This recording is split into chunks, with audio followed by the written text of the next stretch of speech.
Madurai மேலூரில் FQL மற்றும் VG trading மூலம் பணம் இரட்டிப்பாகும் என நம்பி பல லட்சம் ரூபாயை இழந்த பொதுமக்கள் புகார் அளிக்க திரண்டதால் பரபரப்பு ஏற்பட்டது. காவல் நிலைய நெரிசலை கட்டுப்படுத்த தனியார் திருமண மண்டபத்தில் சிறப்பு முகாம் அமைக்கப்பட்டு பாதிக்கப்பட்ட மக்களிடம் இருந்து எழுத்துப்பூர்வ மனுக்கள் பெறப்பட்டு வருகின்றது. இந்த குறித்தான விவரங்களுடன் செய்தியாளர் சுரேஷ் இணைப்பில் உள்ளார். வணக்கம் சுரேஷ், விவரங்கள் என்ன பகிரலாம்? வணக்கம். மதுரை மாவட்டம் மேலூர் மற்றும் சுற்று பகுதிகளில் பொதுமக்கள் ஆன்லைனில் பல லட்சம் ரூபாய்களை முதலீடு செஞ்சு தற்போது ஏமாற்றம் அடைந்துள்ளார்கள். புகார் கொடுப்பதற்காக திரளாக வந்ததால் கூட்டத்தை கட்டுப்படுத்தும் விதமாக தனியார் திருமண மண்டபத்தில் காவல்துறை மூலம் சிறப்பு முகாம் தற்போது ஏற்பாடு செய்யப்பட்டு பணத்தை இழந்த வாடிக்கையாளர்கள் தற்போது புகார் மனு கொடுத்து வர்றாங்க.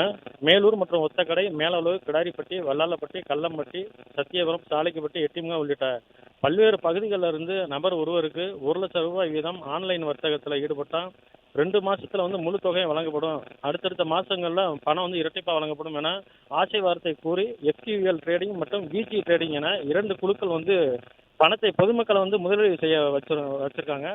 பணம் கட்டிய சிலருக்கு அடுத்த 2 மாசங்கள்ல பணம் முறையா வந்திருக்கு. அது வந்த நிலையில அந்த 1 மாத காலமாக பணம் கட்டிய நபர்களுக்கு பணத்தை வழங்காம காலம் தாழ்த்தியதாக கூறப்படுகிறது. இதனால பணம் கட்டி ஏமாந்த பலர் இன்னைக்கு மேலூர் காவல் நிலையத்தில் புகார் கொடுப்பதற்காக கூட்டமாக வந்தாங்க.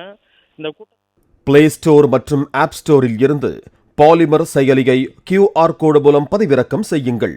செய்திகளை உடனுக்குடன் பெறுங்கள்.